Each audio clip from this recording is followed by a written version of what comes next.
Ustedes, ¿dónde está el hueso frontal? No van a decir para acá, ¿no? Aquí. Tiene que decir, En la parte posterior. ¿cuál cuerpo? No, no, anterior. Anterior. Anterior, En posterior. la cara anterior, Anterior. superior, ¿de quién? Posterior. De la cabeza o del cráneo. Cráneo. ¿Ya?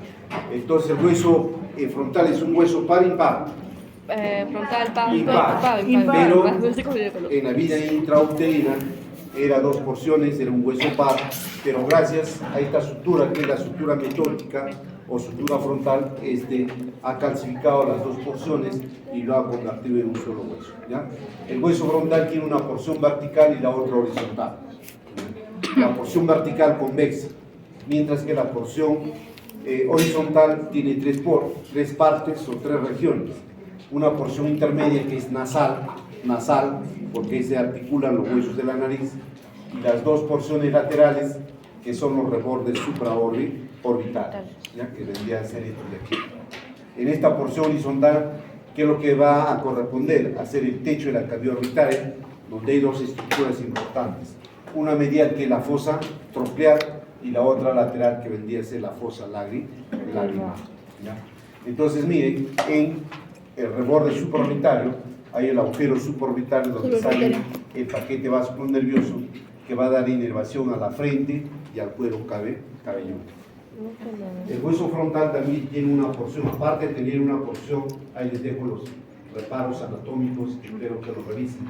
Esta es la escotadura, ¿no? Esta es la escotadura frontal en forma de una U invertida, donde se articula con el hueso etmoides. Y luego estas hemicetías terminan de formarse y en conjunto estas endillas etmoidales son llamados los senos etmoidales. Mientras que la cara posterior del hueso frontal es de forma cóncava, Ojo, no se olviden, ¿por cuántos huesos está conformado el cuerpo humano? 206. No, solo dos tipos de hueso. ¿Ya? El cuerpo humano está formado por dos tipos de hueso. ¿Cuáles son? Hueso compacto y hueso esponjoso. En este caso, en los huesos del cráneo y en la mayoría de los huesos del cuerpo humano, están formados por una lámina externa, ¿no? Una lámina externa de hueso compacto, otra lámina interna de hueso compacto, mientras que en la parte intermedia es un hueso esponjoso o hueso diploide. Si yo les pregunto, ¿qué recorre por el hueso esponjoso? Ustedes dirán las venas diploides. ¿Ya? Entonces, miren, la cara interna de este hueso es cóncavo, ¿ya? ¿Dónde se aloja quién? Los polos anteriores del cerebro. ¿Ya? Aquí se va a alojar el polo anterior del cerebro, el polo frontal.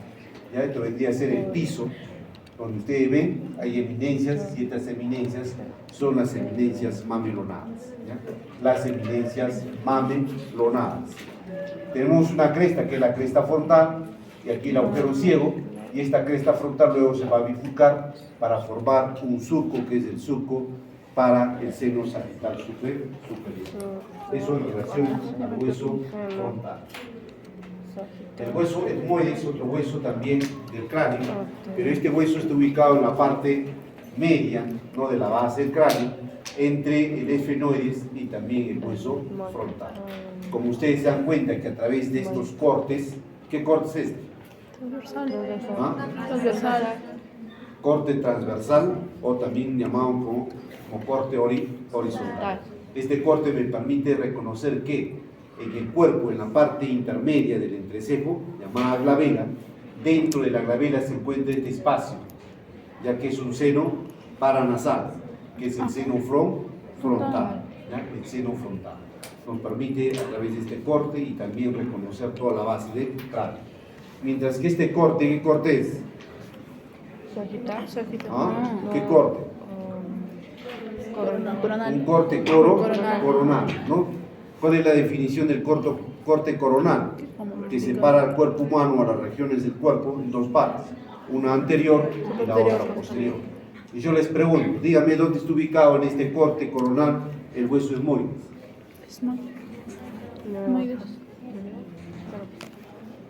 Esta es otra vista, un corte transversal o también conocido como el corte horizontal. Miren, este corte coronal nos permite la ubicación del esmoides. ¿Dónde está ubicado? En la parte anterior. ¿Dónde? En la parte anterior. En la parte anterior de qué? En la cabeza. De la cabeza, no. Mira, ¿qué son estos de aquí? Los ojos. No, son las cavidades orbitales. Ojos. ¿Esto aquí qué es? Son mis ojos, güey. La cavidad bucal. ¿Y esto qué es? La cavidad nasal. Entonces, el esmoide está dentro de la cavidad nasal. Yo soy más específico. El esmoide forma una parte de la pared lateral de la cavidad nasal y también conforma una parte de ¿quién? De la pared medial o el septum de la cavidad nasal.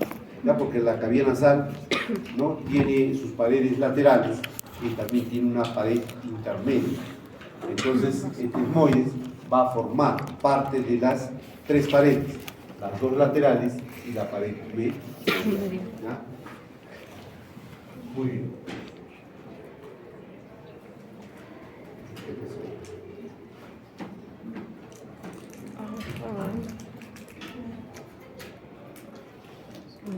¿La cierro? ¿Sí? Comenzamos. Miren, el esmoides es un hueso muy complicado, ¿no?, que el alumno es un poco complicado de entender. No se olviden que el esmoides pues, tiene una lámina perpendicular, no tiene una porción horizontal, ¿ya?, y tiene dos masas laterales.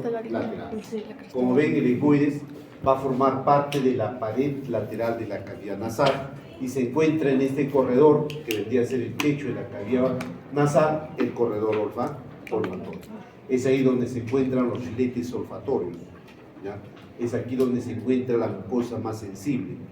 Y estos filetes olfatorios es parte del primer par craneal. Es aquí donde se origina el primer par craneal. Entonces, estos filetes olfatorios pasan por esta lámina cribosa para conectarse con el bulbo olfatorio. Y el bulbo olfatorio es el primer par craneal, que se llama el nervio olfatorio. Entonces, el día de hoy ya saben de dónde se origina el primer par craneal, ¿de acuerdo? Espero que no se olvide. A la vez, la masa lateral del esmoides tiene 6 caras: una cara superior, una cara anterior, una cara posterior, una cara medial, una cara lateral, que es su cara inferior. Entonces, si quieren saber qué hacen esas caras, tienen toda la noche para averiguar. ¿O les digo? Sí. ¿Ah? Sí. Ya, miren, entonces el esmoides, ojo, que en el esmoides, en su cara medial, se cuelgan la concha o cornete nasal superior y la concha cornete nasal media, y en esta porción de la cara lateral de la nariz se encuentra el meato superior y el meato medio. Entonces dijimos que las masas laterales del esmoides es esta de aquí. Ya hemos reconocido su cara medial, ¿no? Ahora vamos a reconocer la cara lateral o externa, que va a formar parte de la pared medial de la cavidad orbital. Cuando se articula el hueso frontal con el esmoides, dejan dos agujeros, que son los agujeros esmoidales anteriores y posteriores. Ellos son los que van a dar inervación tanto a la pared lateral como al techo de la cavidad orbitaria, a la pared, ¿no?, a la pared medial de la cavidad nasal, para luego salir y dar inervación a la vértice de la nariz, ¿ya? Es la inervación sensitiva a través del nervio esmoidal anterior y aquí el esmoidal posterior. Entonces el esmoides no solamente forma parte de ¿quién? De la cavidad nasal, sino que también va a formar una parte de la pared medial de la cavidad orbitaria, gracias a esta superficie externa o la cara lateral de la masa lateral del esmoides, que tiene una forma rectangular o cuadrangular, que es de forma lisa.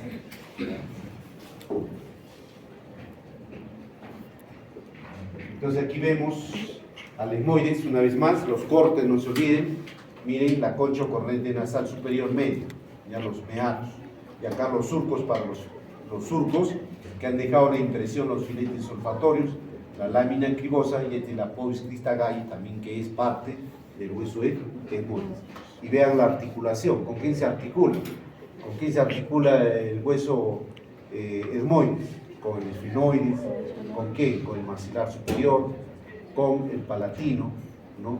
Y con las crestas conchales, ¿de quién? Del palatino y también del hueso maxilar superior.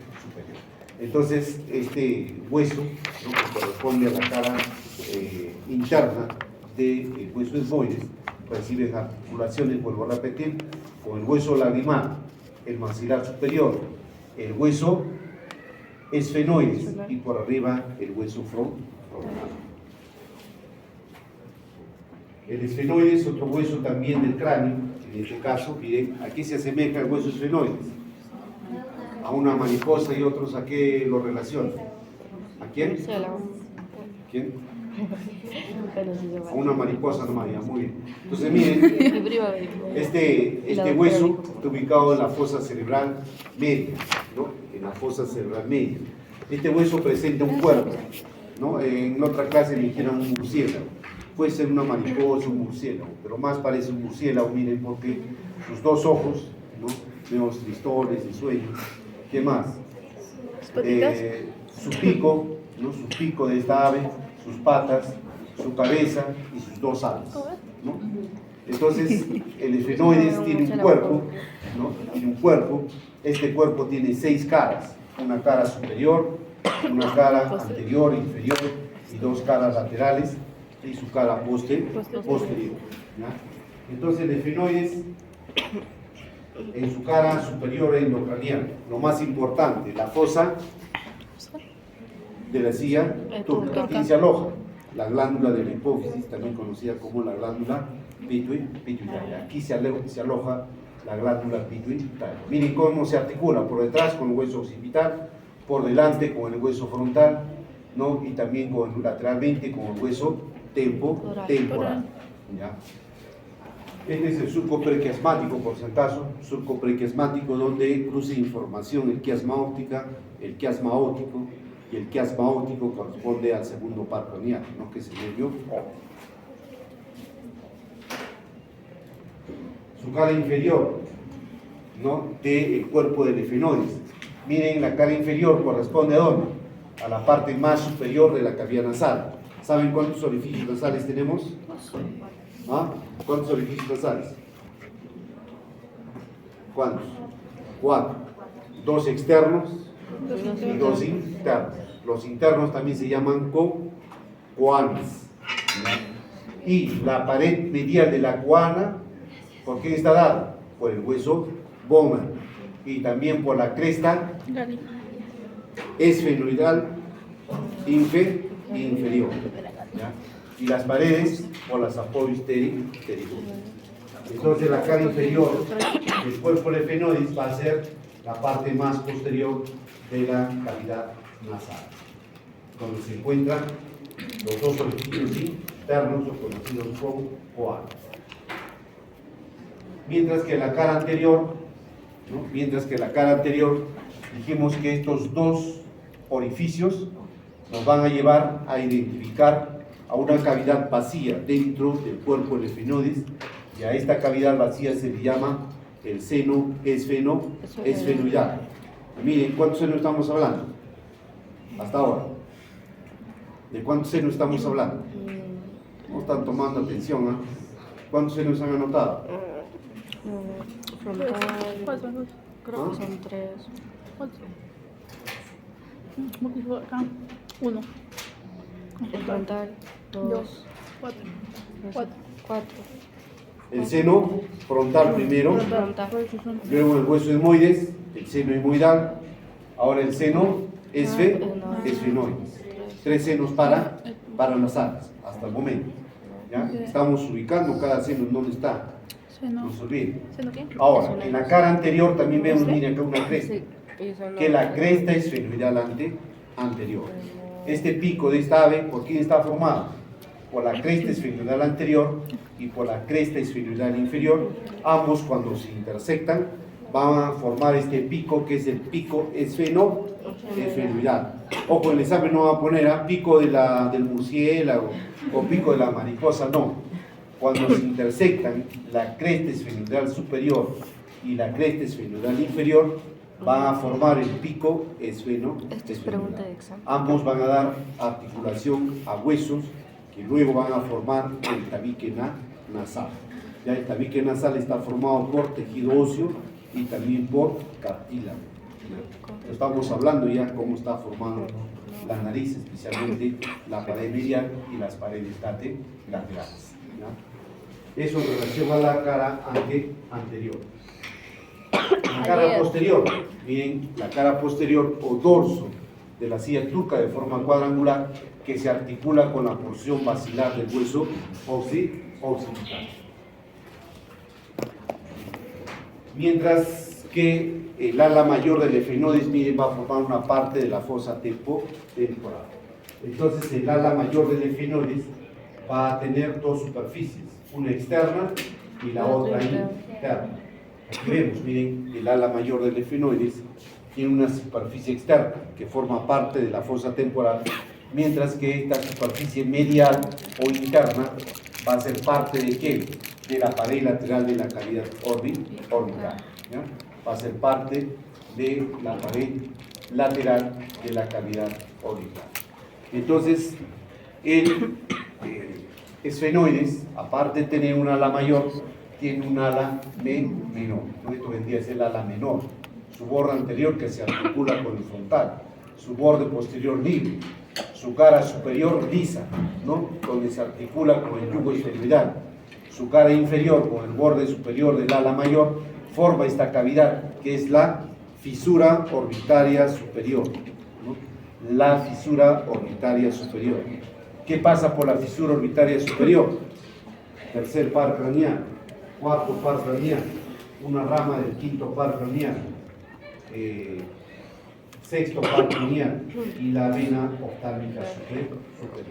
Entonces, todas esas estructuras van a pasar por la fisura orbitaria superior, que es esta de aquí, que está en comunicación con la cavidad orbital. Mientras que la posterigoides vendría a ser la pata de ¿quién? Del estable, que se cuelga también, miren, de la parte inferior del cuerpo del efenoide. Entonces la posterigoides está formada por una lámina interna y una lámina externa. Ambos se articulan y forman esta fosa, que es la fosa pterigoidea. Y hay un músculo que se inserta aquí, que se origina en sus fibras.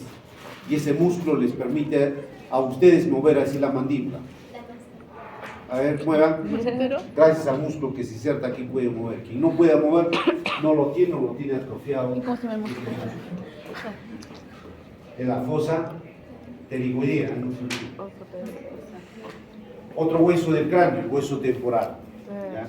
Ustedes no se olviden que un neonato, cuando nace sin apófisis mastoides y sin apófisis estiloides. Por eso que ustedes cuando reciban un bebé, tiene todo un procedimiento, un protocolo, ¿no? A ustedes nunca les van a dejar agarrar al bebé, ¿no? Las partes laterales, ¿no? ¿Por qué? Por aquí pasa un nervio importante, que es el facial. Si ustedes traccionan de ese lado, lo van a inflamar al nervio, lo van a alterar su recorrido, y el bebé le van a hacer con parálisis facial, y la mamá les va a preguntar: señorita, ¿por qué mi hijito tiene parálisis facial? No sé, al salir la vagina justo corrió un aire y le volteó la cara, no le van a decir. ¿Por qué? Porque nadie les va a creer, ¿no? Porque eso es un mito hoy en día, ¿no? Entonces ustedes tienen que tener mucho cuidado, ¿ya? No traccionar así, porque el neonato, vuelvo a repetir, nace sin ¿ya? Muy bien, entonces miren, el temporal está formado por tres huesos: el temporal o el escama del temporal, el hueso mastoides y el hueso auditivo, también conocido como el hueso petroso. Tiene una cara externa o exocranial que vendría a ser todo esto, mientras la cara interna o endocranial no prácticamente corresponde a la parte interna. Esta es la parte interna o endocranial, donde también vemos la cara interna de la escama del temporal, la cara interna de la apófisis mastoides y del hueso auditivo. Acá miren, hay un conducto de esta cara, que es importante también que usted lo sepa, ya que la cara postero superior del hueso petroso.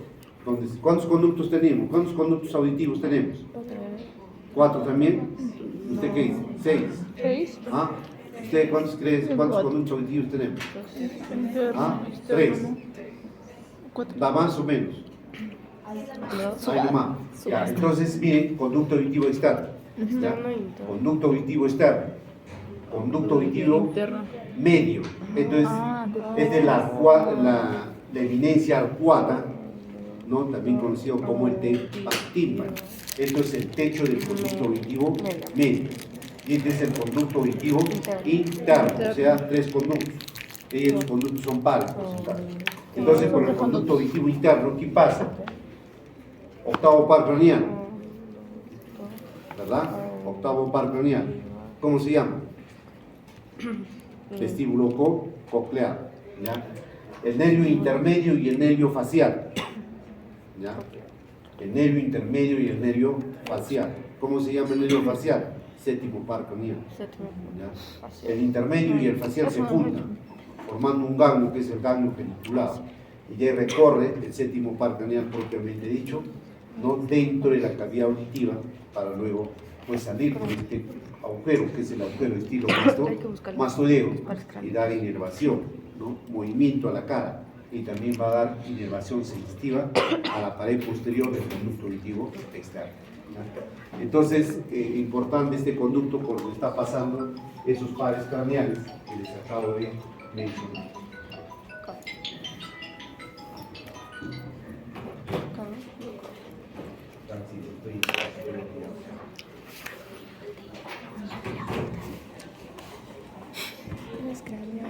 Miren, hay algo importante también en este hueso temporal, mientras que en la base, no en la base, acá hay una superficie articular, ¿no? Donde se mueve la mandíbula. ¿Quién puede mover la mandíbula? Ustedes les van a preguntar, ¿mueve usted la mandíbula? ¿Por qué se mueve? ¿Por qué se mueve la mandíbula? Porque acá hay una articulación, ¿no? Entre la polis condiliar y esta fosa que se encuentra en el hueso temporal. Toda esta superficie es el que permite el movimiento o el deslizamiento de ¿quién? De la mandíbula, de la polis condiliar. Aquí se produce la articulación temporomandibular. Gracias a esta articulación temporomandibular, ustedes pueden abrir la boca, pueden mover la mandíbula hacia adelante, hacia atrás, hacia los costados, pueden hacer máxima apertura, 3 dedos o más, gracias a la articulación. Pero sería bonito, ¿no? Cuando hago una apertura máxima, ¿qué ocurre aquí?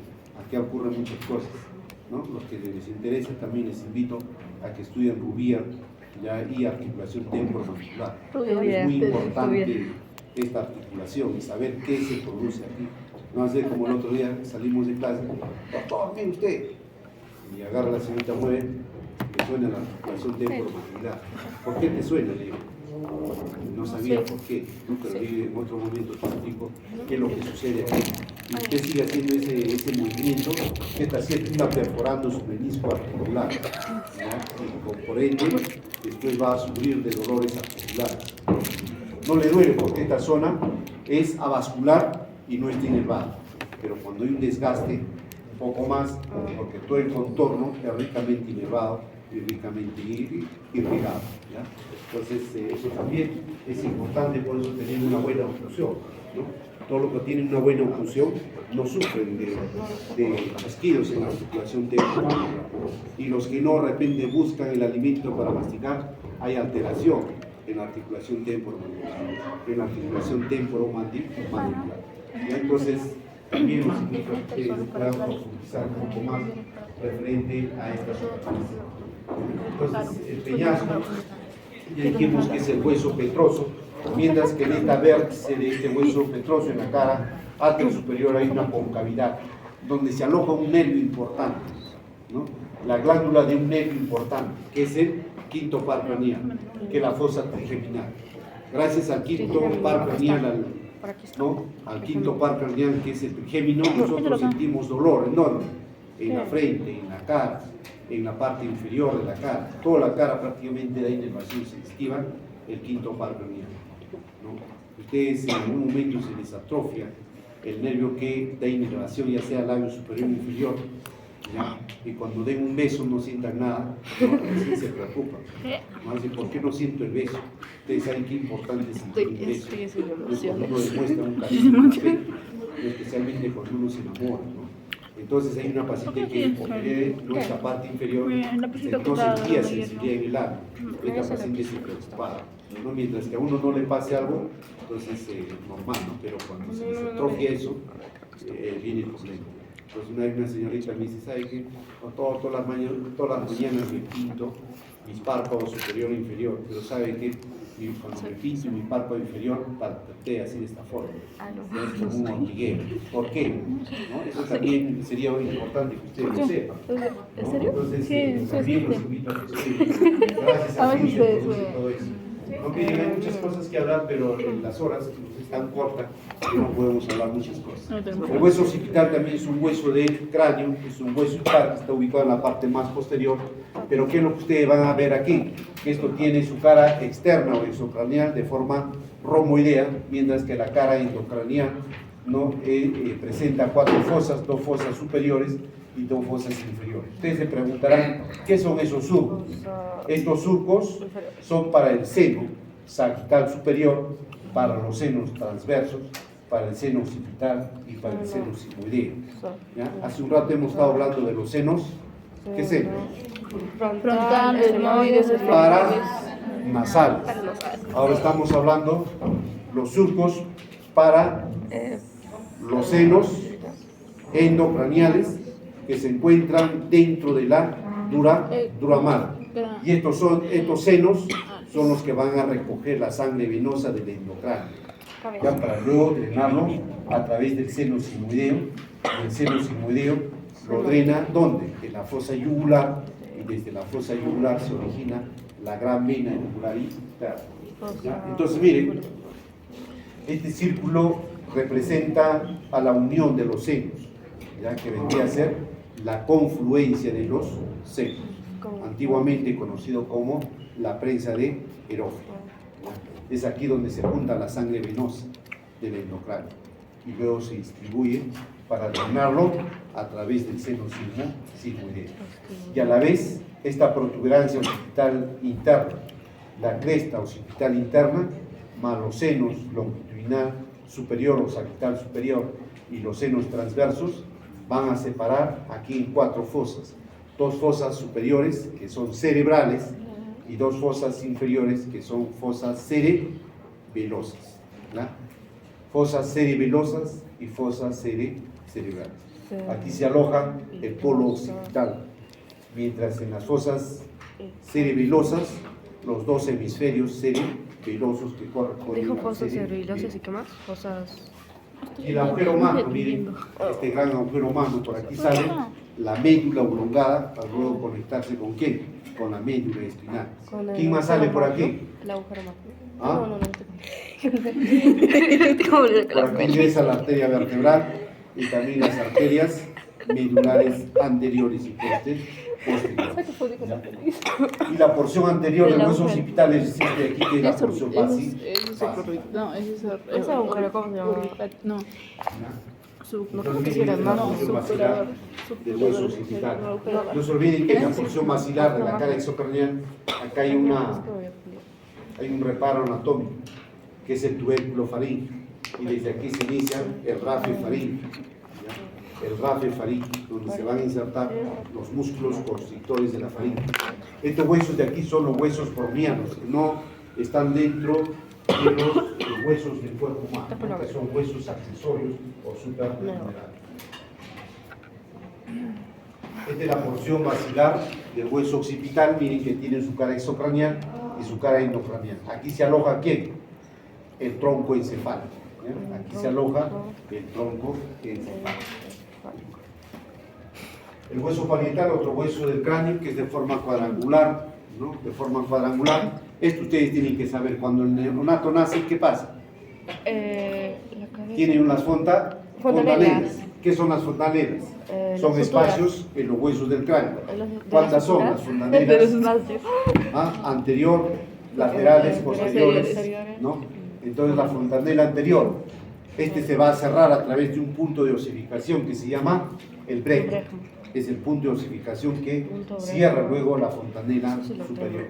Mientras que las fontanelas laterales o fontanelas esfenoidales se van a cerrar a través del punto de osificación entérico, ¿ya? Y la fontanela mastoidea, que se encuentra en esta parte posterior, se osifica a través del punto de osificación astéreo, mientras que entre el hueso occipital y el ángulo posterior superior del hueso parietal, ¿no?, el punto de osificación que va a cerrar esta fontanela posterior corresponde al punto de osificación lata. ¿No? Todo esto se cierran después del nacimiento y el único que demora en osificarse es la fontanela anterior. Por eso cuando nace el bebé, nace así, ¿no? Como un cono. Cuando sale por el canal vaginal, se articulan los huesos y se forman, ¿no? Entonces es importante también, por eso que estos espacios, ¿no?, hacen de que se superpongan estos huesos para poder salir por el canal vaginal. Mientras que su cara interna o endocranial, miren, que presenta surcos de forma arborizada o de una hoja de una higuera por donde va a pasar, ¿quién? La arteria meningia media. Y la arteria meningia media aquí irriga a la altura duramal. Los huesos de la cara, ¿cuántos son los huesos de la cara? ¿Cuántos son los huesos de la cara? ¿Cuántos? ¿Han hecho práctica, no? Sí. ¿Cuántos huesos tiene la cara? Me he olvidado. 12. 11. 10. ¿Quién dice más o menos? 12. 12. 8. Miren la cara, su cara. ¿Cuántos huesos forman su cara? 1, 2, no. Este es el maxilar superior. Y el maxilar superior es el hueso más grande. Y es parte del hueso, ¿de quién? Del macizo facial. Los huesos que se articulan o que van a formar el macizo facial son 13 huesos. Y el único hueso móvil que se encuentra en la parte inferior de la cara es el hueso mandibular. O sea, la cara tiene 14 huesos. Este hueso es el hueso maxilar. El hueso maxilar tiene una cara anterior, tiene una cara posterior, tiene una cara superior, inferior, ¿no? Tiene una cara medial. Miren la cara medial que va a formar la pared lateral de la cavidad nasal. Y dentro del cuerpo de este maxilar superior, miren, hay otra cavidad vacía, ¿ya? Y esta cavidad vacía se llama el seno maxilar superior. Y este seno maxilar superior es otro seno paranasal, ¿ya? Otro seno paranasal. Entonces el maxilar superior, a través de esta podis transversa, ¿no?, va a formar dos partes importantes. La parte superior, el piso de la cavidad nasal, mientras que la parte inferior, el techo de la cavidad bucal.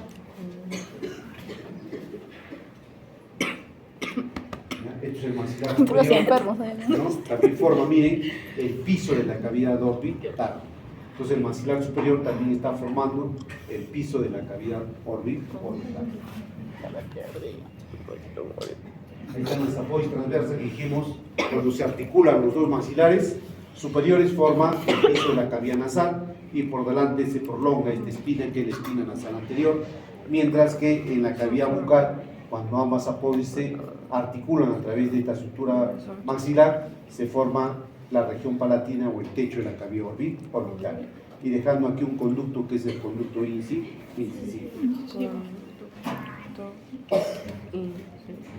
Ya hablamos del seno maxilar que se encuentra en el cuerpo de este hueso maxilar superior, que es un seno paranasal. El hueso cigomático es el hueso que se encuentra en esta parte aquí del pómulo, ¿ya? Y es el que va a dar forma a la cara. Por eso, si nos miramos, diferentes formas de cara tenemos, ¿no? Cada uno. Algunos redondeadas, algunos alargadas, algunos triangulares, cuadradas. ¿Por qué? Porque este hueso da forma a la cara. Tiene de forma cuadrangular, tiene un conducto que es el conducto orificio cigomático facial, es el que va a dar inervación al pómulo de la cara. Tiene otro conducto que es el cigomático temporal, donde va a dar inervación ¿a quién? A la fosa temporal.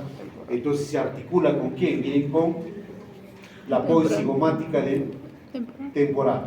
Se articula con el maxilar superior, se articula con el hueso frontal, ¿no? Y va a formar también parte del reborde lateral de la cavidad orbital.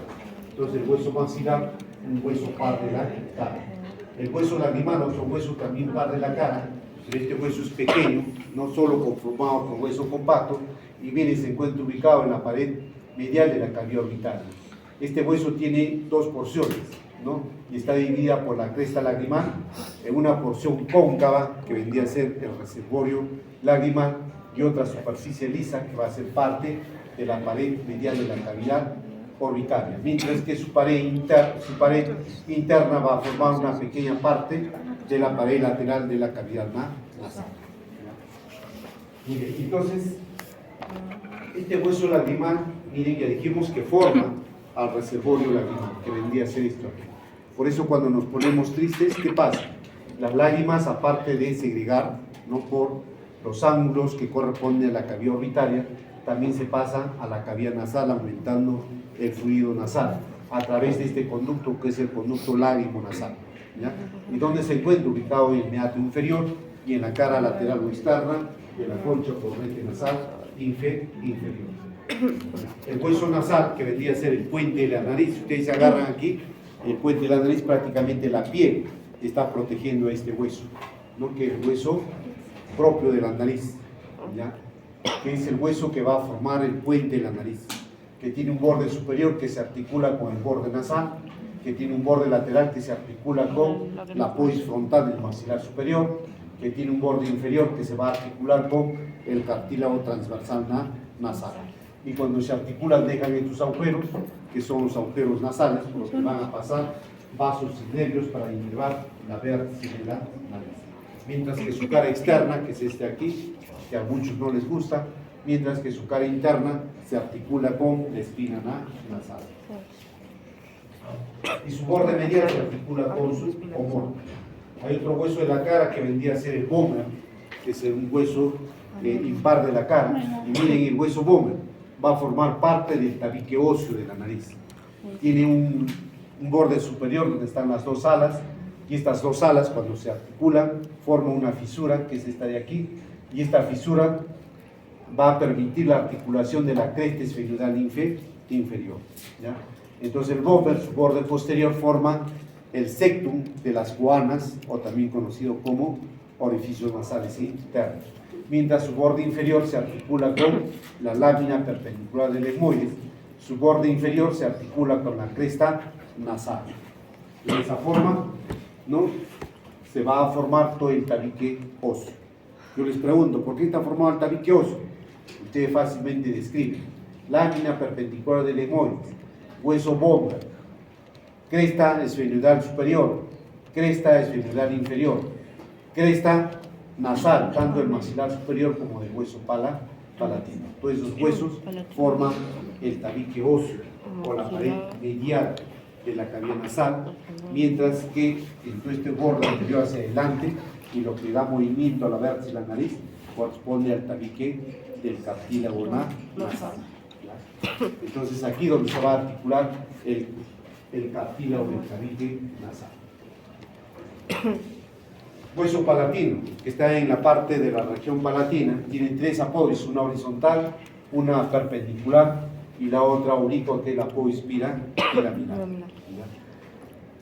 Las porciones horizontales forman la parte más posterior de la cavidad bucal, ¿no?, donde al articular se forma la espina nasal posterior. Todas las volímicas es que se activan esta parte de aquí para poder arrojar inmediatamente, no es la parte más sensible de la cavidad bucal, ¿ya? Mientras que la pared perpendicular va a ser la pared lateral más posterior de la cavidad nasal, y esta apófisis orbitaria que va a formar, miren, el piso de la cavidad orbitaria, y es aquí donde se articula el hueso esfenoides, mientras que la apófisis piramidal se articula en la escotadura de la apófisis pterigoides, ¿no?, de la apófisis pterigoides, ¿no?, terminando de formar la fosa pterigoidea.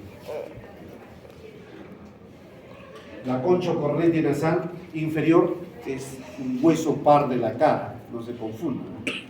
La concha cornete nasal inferior es un hueso de la cara, es un hueso par, donde se articula en la pared lateral de la cavidad nasal, en las crestas conchales del maxilar superior y del hueso palatino. O sea que este borde superior es articular, que se articula en el maxilar superior y el hueso palatino.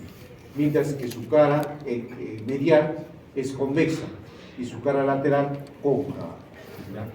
Entonces, miren, este es el meato inferior. Este hueso es el encargado de ¿qué? De calentar el aire inspirado, ¿no? Caliente el aire inspirado a temperatura corporal para luego continuarse con el conducto aurífero. ¿Ya? Todos los roncadores y roncadoras, muchas veces esto lo tienen muy pronunciado, ¿no? Por eso es que sale el ronquido. Es como un tubo de escape de un carro, ¿no? Un tubo de escape grande, ¿qué pasa? El sonido, ¿no? Escapa con mucha más fuerza, mucho más sonido. Es lo mismo, cuando este corriente es más voluminoso, entonces cuando ustedes están durmiendo, respirando profundamente, ahí sale el sonido del ronquido, ¿no? Por eso muchos se operan este corriente nasal inferior. A veces dicen que bajan el ronquido, ¿no? A veces dicen que no bajan nada, no lo sé, ¿no? Pero sí estoy seguro que hoy en día no solamente roncan los varones, ¿no? Sino también las damas, ¿no? El otro día iba a acompañar de una linda chica del pueblo, la chica se durmió, había roncado pero un trastorno. Entonces, probablemente tenga un problema en la concha por corriente nasal inferior. Es que hay, ¿no? Obturación, ¿no? Del corredor respiratorio, ¿no? En los niños pues se produce el adenoides, ¿no? Por eso es que hay que operar al niño. Esta glándula que se encuentra en el techo, ¿no? De la cavidad nasal, que está en la parte posterior, que es la región de la nasofaringe, ¿no? Ahí se encuentra la torsila faringe. Eso también en los niños, cuando esto se inflama, produce pues, ¿no? Obturación, muchas veces hay que operar. Bien, la mandíbula, miren, es un hueso de la parte inferior de la cara que tiene un cuerpo, ¿no? Que tiene un cuerpo. Este hueso también inicialmente, ¿no? Cuando el bebé en la vida intrauterina está formado por dos espacios, pero gracias a esta sutura que es la sínfisis mentoniana, este hueso ha sido unido, ¿no? De tal manera que es un hueso impar de la cara, ¿ya? Un reparo anatómico, que es esto aquí, que vendría a ser la protuberancia mentoniana, en una colisión, ¿no? Cuando uno se choca cara a cara, ¿qué es lo primero que choca? ¿Ah? ¿Qué choca primero?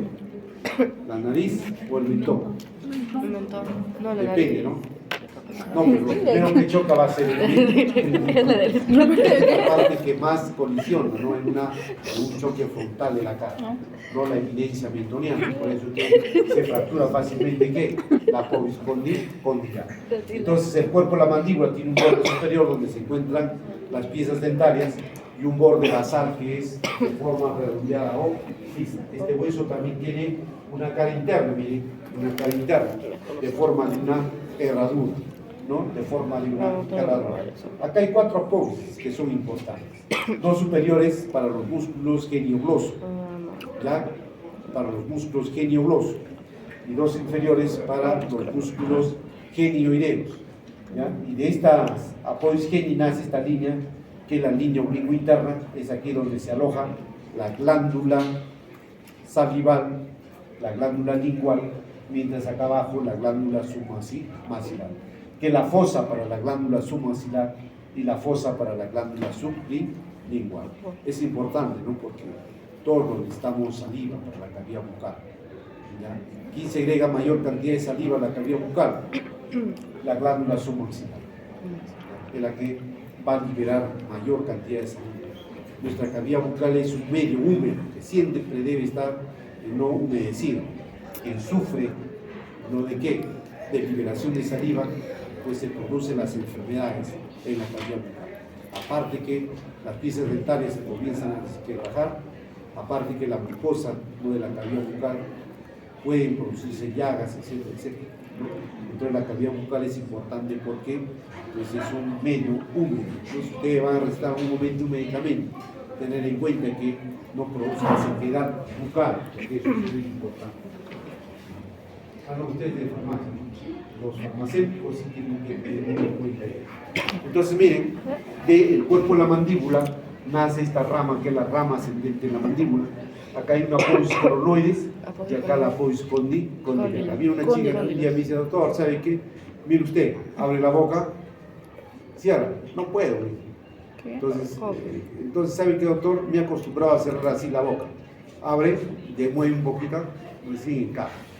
Probablemente que esta apófisis coronoides sea muy pronunciada, ¿ya? O es probable que, ¿no?, el tercer molar superior, ¿no?, esté dirigiéndose hasta esta apófisis y haya dificultad en el cierre mandibular. Entonces, por eso que ustedes jóvenes, hoy en día, ustedes ya son personas evolucionadas, yo todavía tengo terceros molares. Dicen que la gente hoy en día, la nueva generación, ya no tienen terceros molares, ¿ya? Hay agenesia a los terceros molares, o algunos lo tienen en una posición oblicua dirigidos hacia atrás, ¿no? Es como yo les hago una broma a los pacientes. Es probable que te salga tu tercer molar por aquí, ¿no? Como, ¿quién le sale por acá los cachos? ¿No? Al mamú, en su caso. Entonces, eso altera el cierre de la mandíbula, cierra, altera, ¿ya? Por eso que también las chicas hoy en día son malhumeradas, tienen mal humor. Ya pasa por su costado y le queda un cachetador, ¿no? Porque el tercer molar, cuando no funciona en su momento, pues causa eso. Jaquecas, dolores de cabeza, malestares, etc. Entonces, ustedes tienen que controlar eso para no tener esos problemas de los terceros molares, que muchas veces pueden afectar a la mandíbula o también a la maxilar superior. Entonces, el nervio que recorre por el cuerpo de la mandíbula es el conducto dentario inferior. También tengo frecuencia de los jóvenes, inclusive menores que ustedes. No van a la consulta con una bola aquí en el labio inferior. ¿Qué ha pasado? Yo, no, o sea, doctor, que se vaya mi mamá porque solo quiero contarle a ustedes. A ver, ya, señor, espérenos en la sala de espera. La chiquita, no lo avisa a mi mamá. ¿Qué ha pasado? Oh, que mi novio me ha mordido el labio y tengo que esta bola. ¿Ya? Entonces esa bola se llama mucosel. ¿Qué pasa? Que en el labio superior e inferior tenemos glándulas salivares, ¿no? Cuando hay un trauma, ya sea de disco, golpe, etcétera, etcétera, no se obstruye esto y le va a crecer ¿qué? Una bolita que se llama mucosel. ¿Ya? Entonces, ¿qué va a hacer? ¿Qué hace el paciente? Se lo mastica, lo revienta y desaparece la bola, pero de acá de 1 o 2 semanas vuelve a aparecer. ¿Ya? Entonces yo anestesio aquí, adormezco el labio inferior y opero mucoseles, ¿no? Siempre viene una vez al mes una paciente para que yo lo opere de mucoseles. Es frecuente, especialmente en damas que le dan muy bien, eso en relación a los huesos del cráneo y también huesos de la cara. No quiero. No quiero. Entonces ya saben, si alguien ve por ahí está una elevación con un globo que va creciendo, ¿qué es? ¿Ah? ¿Qué es? Mordieron un sello. ¿Cómo has dicho? ¿Qué es? Mucho sello. Un mucosel. Mucho sello. ¿Mucho celo? No sé, de lo Mucosel. Mucocelia. ¿Qué es mucosel? Es retención de saliva, ¿no? Cuando se obstruye una glándula salivar, especialmente las glándulas labiales superiores y inferiores. Bien, ahora vamos a hablar sobre los huesos apendiculares. Los huesos apendiculares son los que están próximos al tronco, especialmente miren el miembro superior y el miembro inferior. Ya dijimos, ¿se acuerdan de la terminología?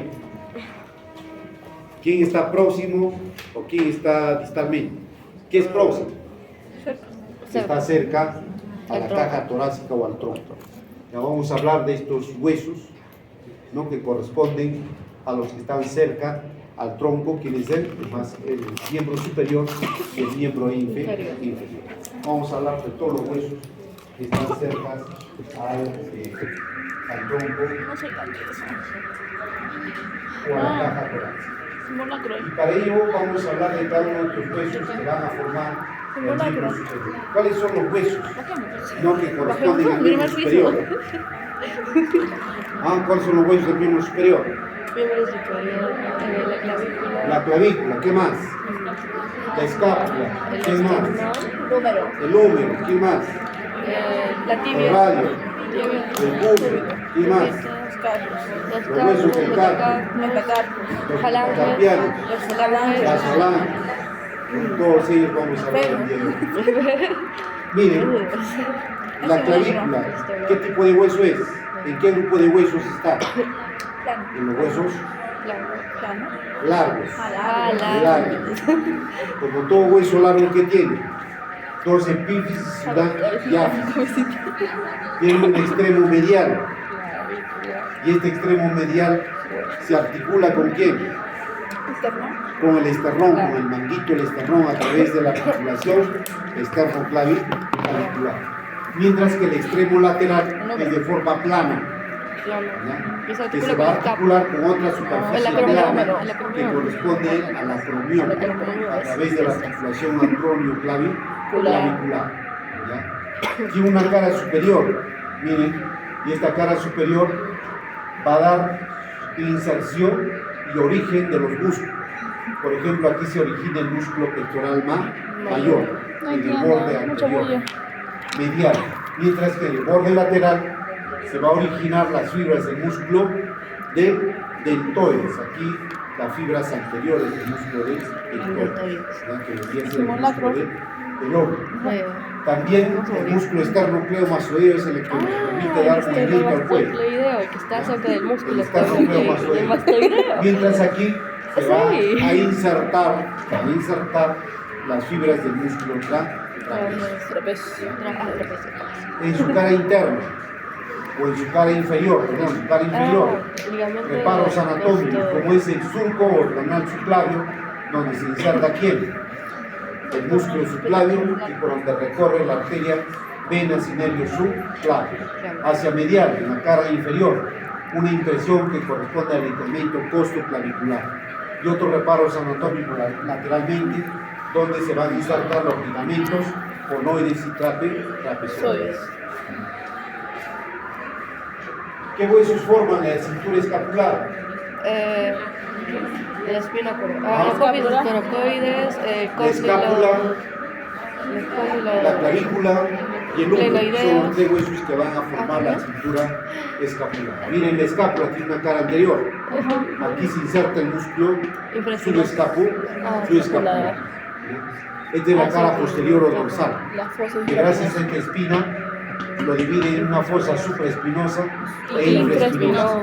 Aquí se inserta el músculo supraespinoso e infraespinoso. Tiene un borde medial, ¿no? Tiene un ángulo inferior, medio, superior. De la espina hacia arriba se inserta el músculo romboides menor.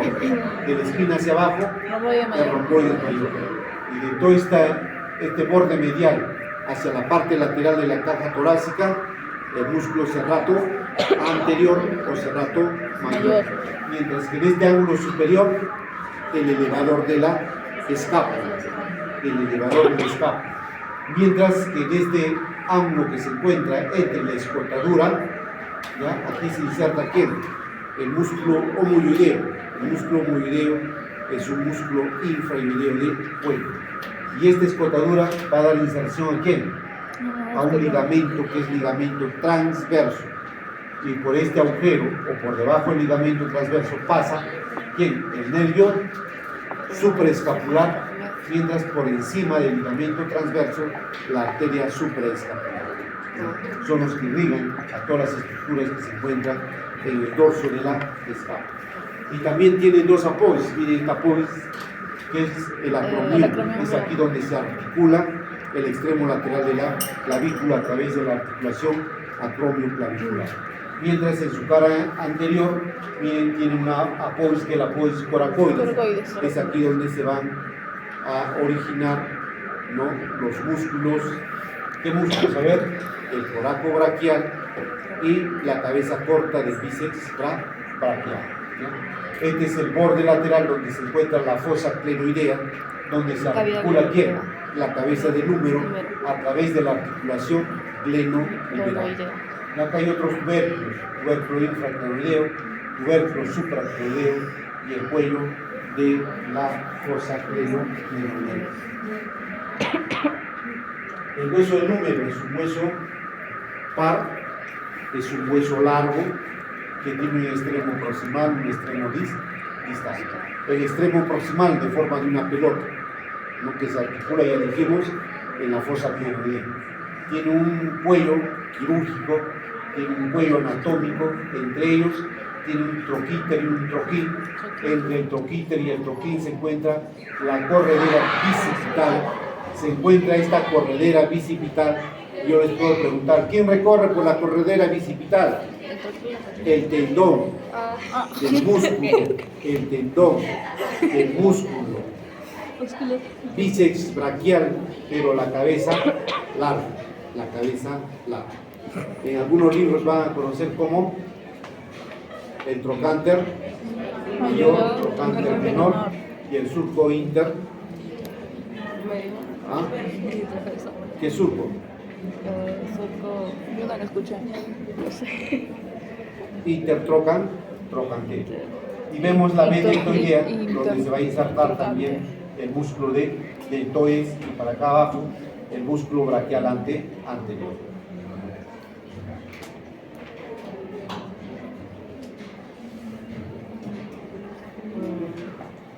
En su extremo distal, miren, vamos a poder observar en la cara anterior que hay dos fosas. Una fosa lateral que es radial y otra fosa medial que es la fosa coronoidea. ¿No? Los cóndilos, en este caso los cóndilos y también la tróclea, el cóndilo y la tróclea. Mientras que en su cara posterior que vemos este canal de torsión por donde va a descender el nervio radial y también la arteria humeral profunda. En la parte, el extremo distal, tenemos la tróclea y esta gran fosa que es la fosa olecraneal. Es ahí donde encaja, ¿no? Cuando nosotros hacemos este movimiento de flexión y este hueso, ¿no? que se pronuncia en este movimiento que vendría a ser el olecranón, ¿no? La fosa del olecranón, es la que se encaja en esta fosa. También podemos observar, miren, el epicóndilo medial y el epicóndilo lateral. El epicóndilo medial, el epicóndilo medial se encuentra aquí, en posición anatómica es el medial. Es el que va a dar origen a quiénes, al tendón conjunto de los músculos flexores. Mientras el que se encuentra en el epicóndilo lateral va a dar origen a quiénes, al tendón conjunto de los músculos extensores, a los músculos extensores. ¿No? Ayer estaba tomando, a ver, dígame, qué músculos hacen este movimiento? Extensor. Extensor. ¿Qué hace? Extensor del dedo índice. ¿Qué más? Extensor de qué? Dedo pulgar. Menor y mayor del dedo pulgar. Y cuando hago esto, separación, también conocido como el músculo separador del dedo pulgar, o también conocido como el músculo abductor del dedo, o del primer dedo, o del dedo pulgar. ¿Quién hace esto así? Pues estudien, ¿ah? ¿A quién hacen así? ¿A quién hace así? ¿A qué músculo? ¿Sí o no? No les interesaría saber quiénes hacen. ¿Quién hace así? El extensor propio del dedo meñique. ¿Quién hace así? El extensor propio del dedo índice. ¿Y quién hace así? A eso les digo por venir. Hay largos, cortos, superficiales. Entonces los huesos largos también del miembro superior corresponde al cúbito y al radio. Miren el cúbito, ojo, ¿dónde se ubicaba el cúbito? Hacia medial lateral. Lateral. Cero. Medial. El cúbito hacia medial. Y hacia lateral se encuentra el radio. ¿Ya? El radio. Por eso es importante para saber el origen de los músculos. A ver, ustedes hacen este movimiento siempre, ¿sí o no? ¿Qué músculos les permite hacer este movimiento? Cuando ustedes beben agua, el coraco, braquial y el radial, y el primer Yo siempre aprendí hoy día eso. La recién me aprendí. Sí. Así que no puedo. Lo hemos hecho muchas veces, ¿no? Pero recién estamos aprendiendo. Muy bien, entonces miren, el músculo cubital que tiene un extremo proximal donde está la apóis del olecranón y también la apóis coronoides. Ambos van a formar la escotadura coronoidea, ¿no? Y entonces acá está su tubérculo anterior y va a terminar formando aquí la apófisis estiloides en esta parte próxima. Tiene una cara anterior, una cara medial, una cara lateral, tiene un borde interóseo, ¿verdad? Donde se inserta la membrana interósea. El hueso del cúbito también un hueso largo donde presenta una cabeza de forma circular donde se articula con el hueso del cúbito, tiene un tubérculo, tiene un cuello, también tiene un cuerpo, tiene un borde anterior, tiene una cara medial, una cara lateral, tiene un borde interóseo, tiene también su extremo distal, ¿no? Una apóis que la apóis estiloides del hueso del radio, y ambos van a formar una superficie articular con los huesos del carpo, ¿no? Entonces miren, los huesos del carpo corresponden a los huesos de la muñeca, y la muñeca está conformada por dos filas, una fila superior y una fila inferior. Entonces vamos de medial a lateral, ¿no? De medial a lateral. ¿Por quién está conformado? Por el hueso semilunar y el hueso semilunar y el escafoide son los que van a articularse con ¿qué? Con el hueso del radio. Mientras que el hueso piramidal y el hueso pisiforme no se articulan, sino deja un espacio ¿para qué? Para el menisco articular. El menisco articular no es el que va a producir dos articulaciones aquí entre estos dos huesos, y es también lo que va a proporcionar el líquido sinovial para producir los movimientos entre el hueso de la muñeca y también las superficies articulares del cúbito y de los huesos del carpo. Mientras que la segunda fila va a estar conformada por los huesos del carpo enganchoso, por el hueso grande, por el hueso trapezoide y el hueso de trapecio. Y esta segunda fila de los huesos del carpo se van a articular con los metacarpianos. Los metacarpianos están enumerados del 1 al 5. ¿Ya? El 1 que corresponde a quién? Al pulgar. El 2, índice. El 3, medio. El 4, anular. El 5, el meñique. Y miren los metacarpianos que se articulan ¿con quiénes? Con los huesos de la muñeca. ¿Ya? Miren una base, tiene un cuerpo, tiene una cabeza, los metacarpianos. Y los metacarpianos se van a articular con las falanges proximales. Las falanges proximales se encuentran entre el primer dedo y el quinto dedo. Mientras que las falanges medias corresponden al segundo dedo, desde el segundo al quinto dedo. Y las falanges distales corresponden al primero y al quinto dedo. Pero aquí hay que aumentar un reparo anatómico más. Las falanges distales tienen una base, tienen un cuerpo, no tiene un tubérculo y tiene una cabeza. ¿Qué dedo no tiene falange media? El pulgar. ¿Ah? El pulgar. ¿Medio? No, El pulgar. El pulgar. El pulgar, ¿ese bien? ¿Ah? Medio, ajá. El pulgar, solo tiene dos. Claro. 1, 2. Ajá. Ya. 1, 2, 3. La pelvis. 1, 2, 3. ¿Qué es la pelvis? Es un hueso que se encuentra ubicado en la parte inferior del tronco. Está constituido por el sacro y el coxis. Miren, todo esto de aquí es el coxis. ¿Ya? Todo esto de aquí es el coxis. Por detrás el sacro y por debajo el sacro el coxis. Entonces la pelvis está formada por el sacro, el coxis y el hueso coxal. Y a la vez, el hueso coxal, ¿por cuántos huesos va a estar formado? Por 3. ¿Cuáles son? Muy bien. El ilión. El hueso isquiático, el hueso, el pubis, el hueso ilíaco. El ilíaco. ¿Ya? Entonces miren, este hueso coxal tiene una cara lateral o externa, tiene una cara interna, ¿ya? O medial. Miren, aprovechamos esta imagen. Esto es la fosa acetabular, donde se articula la cabeza del fémur. Y esta fosa acetabular está formada por el hueso ilíaco, por el pubis y también por el hueso isquiático. Acá hay un agujero que es el agujero obturador, que está formado por la rama del hueso isquiático y la rama inferior de ¿quién? Del hueso de pubis. Estas son las líneas glúteas, es aquí donde se insertan los músculos glúteos. Aparte de eso vemos la cresta ilíaca, ¿no? La cresta ilíaca superior, las crestas que corresponden a la espina ilíaca antero superior, la espina ilíaca antero inferior, la espina ilíaca postero superior, postero inferior, la escotadura ciática mayor y la escotadura ciática menor. A través de ligamentos, esta luego se convierte en agujeros, que son los agujeros ciáticos mayores y ciáticos menores. Entonces miren la inserción de los músculos ciáticos, ¿no? Esta línea posterior junto con la cara posterior del hueso sacro, origen del músculo glúteo mayor.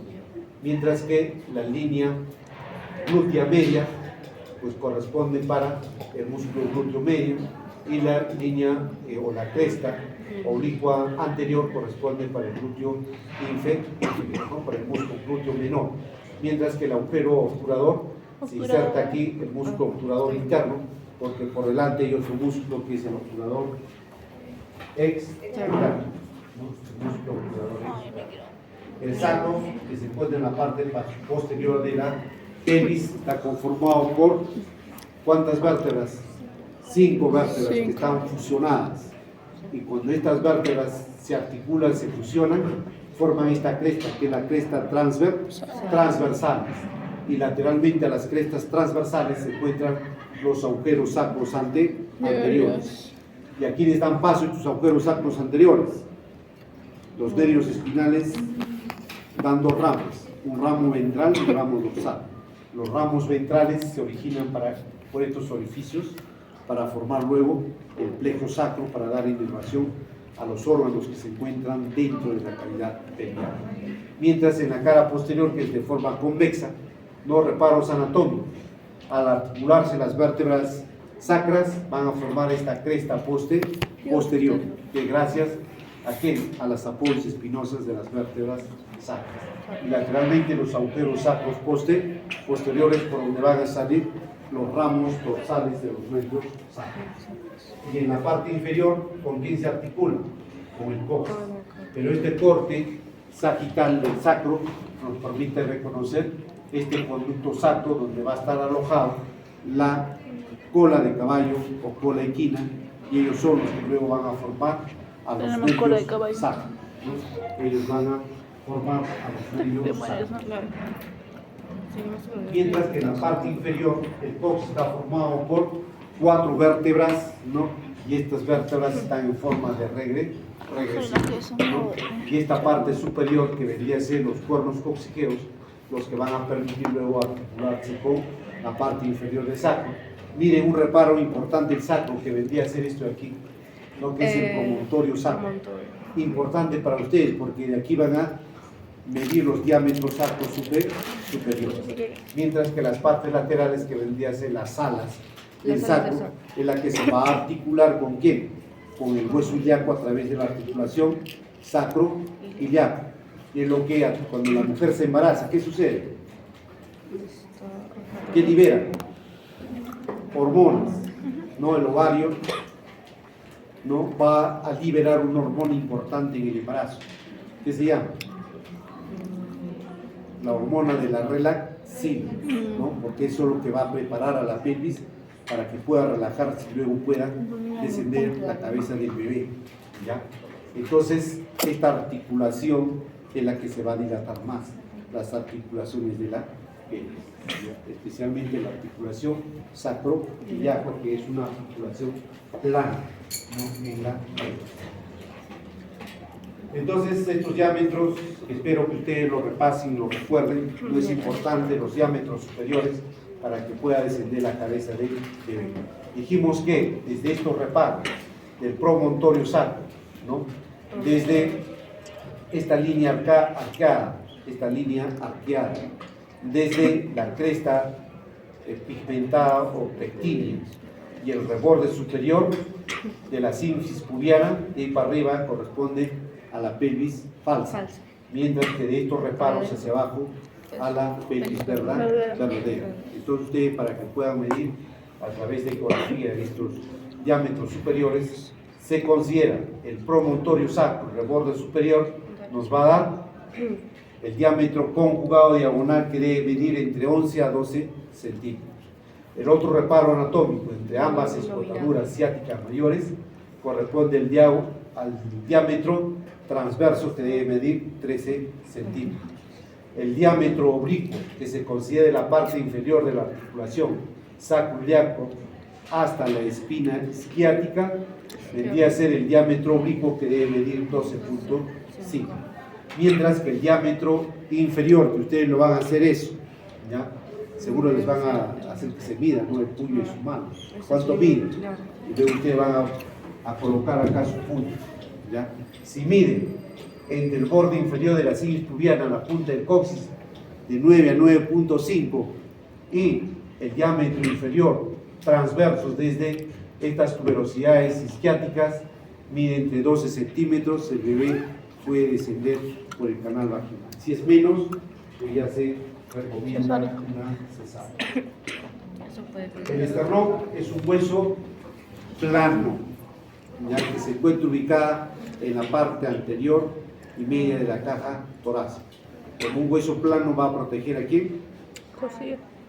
Al corazón también, protege al corazón. Tiene tres porciones, uno superior, manguito del esternón, cuerpo del esternón y la apófisis folla. Esto es el ángulo de Lorenz. El ángulo de Lorenz nos permite, ¿no?, a través de palpación contar desde la segunda costilla hacia abajo. La primera costilla no, ¿por qué? Porque está por debajo de la clavícula. ¿Ya? Entonces el ángulo de Lorenz es importante para poder contar las costillas. Y miren, el esternón se articula ¿con quién? Sí. ¿Estás segura? ¿Qué es esto? Cartílago. Cartílago, muy bien. Entonces no están mirando ni nada. El esternón se articula con los cartílagos costales. Se articula con los cartílagos costales. Las costillas son huesos planos porque van a proteger a los órganos que se encuentran dentro de la jaula torácica. ¿Cuántas costillas tenemos? 12. 7 costillas verdaderas, 3 costillas falsas Y dos flotantes. y 2 costillas flotantes. En total 24 costillas. ¿Ya? Dijimos que las costillas se articulan, ¿no?, ¿con quién? Con los cartílagos costales. O sea que aquí hay dos articulaciones. Una articulación, Del esternón. ¿ah? Sigue.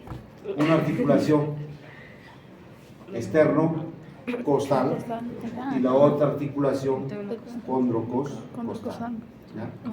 Pero ya sabes, si les pregunto me van a responder bien. Quiero poner frente a todos. ¿Ah? Intercostales del esternón con el cartílago. Ahora, la anatomía de las costillas, ¿cómo es?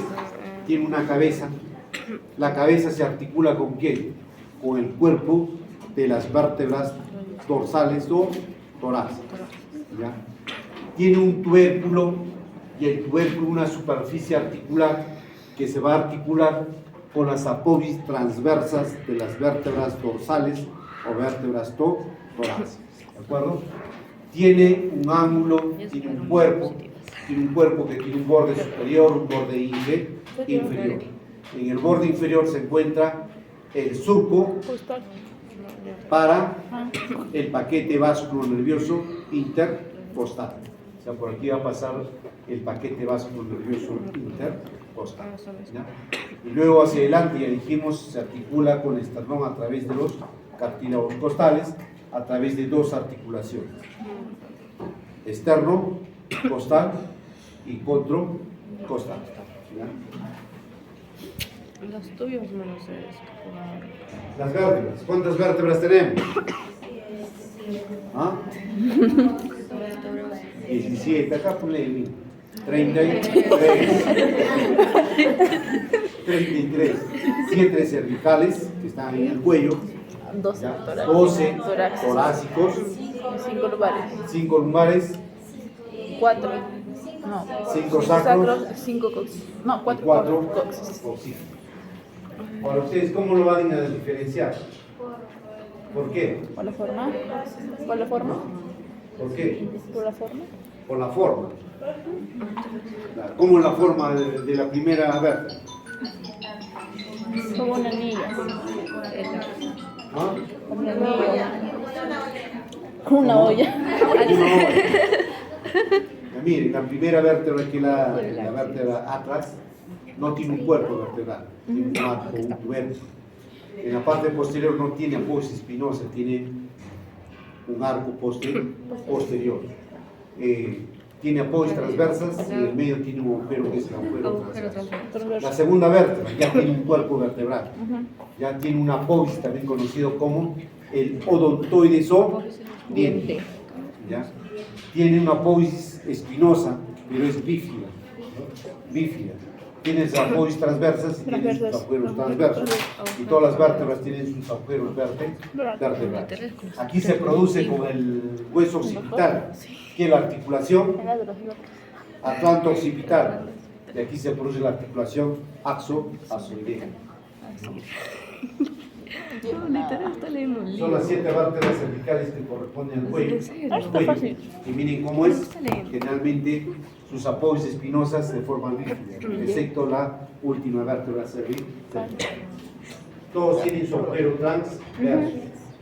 Las vértebras cervicales, ¿cómo se dan cuenta ustedes? Tienen un cuerpo mucho más amplio, tienen superficies articulares en el cuerpo y en las apoyos transversos. Y miren la dirección de las apoyos espinosas. ¿Cómo es una vértebra lumbar? El cuerpo mucho más grueso porque es el que soporta el peso prácticamente del cuerpo humano. ¿Cómo es su apoyos espinosa? De forma cuadrangular. ¿Cómo son sus apoyos transversas? Orientadas hacia la parte posterior.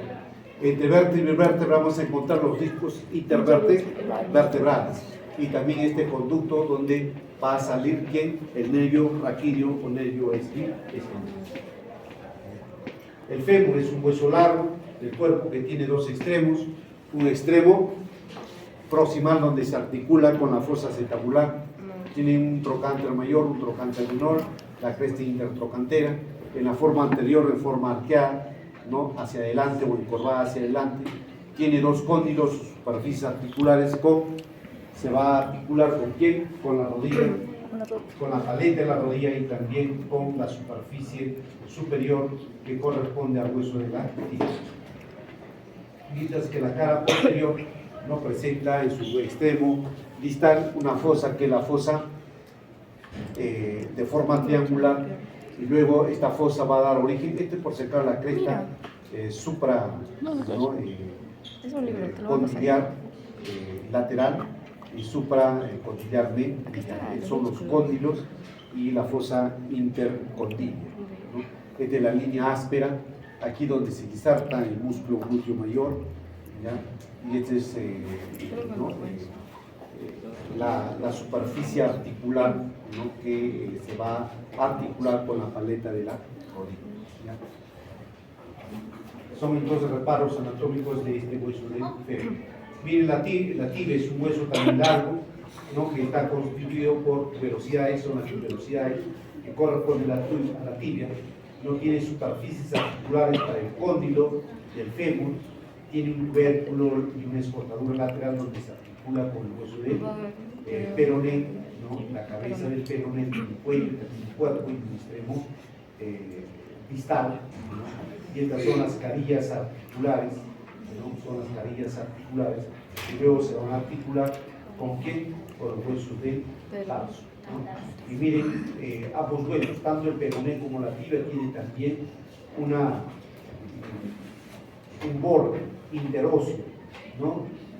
Borde interóseo de la tibia, borde interóseo del peroné, ambos van a dar inserción a la membrana interósea. Entonces miren el extremo proximal del peroné donde presenta la cabeza, ¿no? También presenta en su parte interna una superficie articular, que debería ser aquí, la superficie articular con la tibia por fuera, una eminencia que es estrecha, llamada también cuello, ¿no? Esto vendría a ser el cuerpo del peroné, tiene una cara externa, que da inserción a los músculos, ¿no? Perineos, laterales con corto y largo. El extremo distal presenta este malleolo, que vendría a ser el malleolo externo, ¿no? Del hueso del peroné, mientras que el malleolo interno corresponde al hueso de la tibia.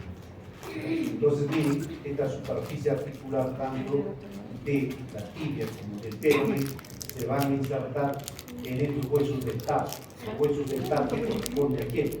Al astrálago, tenemos superficie articular con quién? Con la tibia y el peroné, ¿no? Y también con el hueso del calcáneo.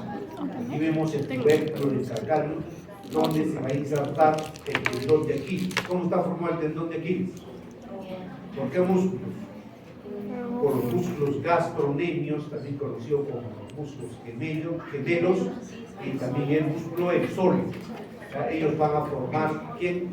El tendón de Aquiles, y luego se insertan en el tubérculo del hueso calcáneo.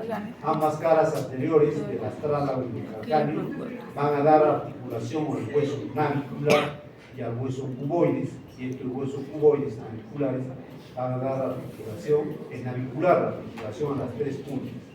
Las tres cuñas o el cuboides van a dar articulación a los huesos del metatarso. Los metatarsos enumerados del 1 al 5. Y los metatarsianos se van a articular con las falanges proximales. Las falanges proximales con las falanges medias y las falanges medias con las falanges distales. Las falanges medias, al igual que la mano, solo presentan del segundo al quinto dedo, ¿no? Mientras que el primer dedo tiene una falange proximal y una falange distal, al igual que los reparos anatómicos de estas falanges corresponden, ¿no?, a una base, corresponde a qué?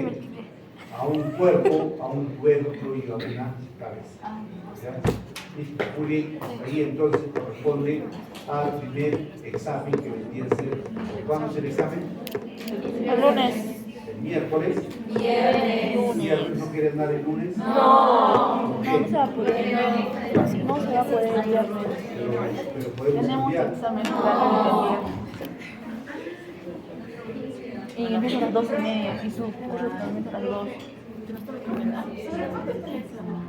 Ya, el examen vale ¿cuántos puntos? 10. ¿Cómo que 10? El trabajo de responsabilidad social vale 3 puntos. ¿Ya? 3 puntos el trabajo de responsabilidad social. ¿Asistencia vale algo? La asistencia vale 2 puntos. 1 punto. Solo un punto.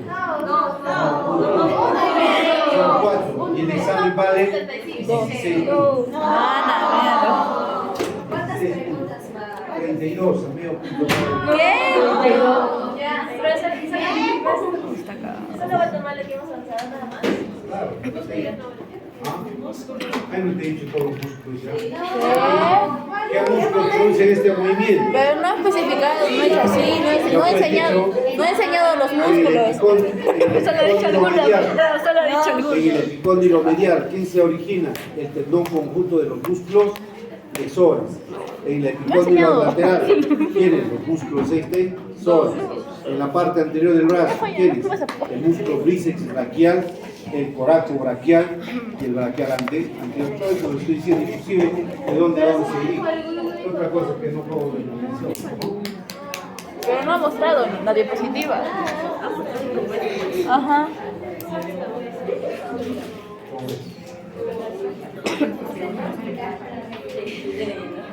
Marcar para que nada. Solo hueso. No se trama. Solo hueso, sí. Ah,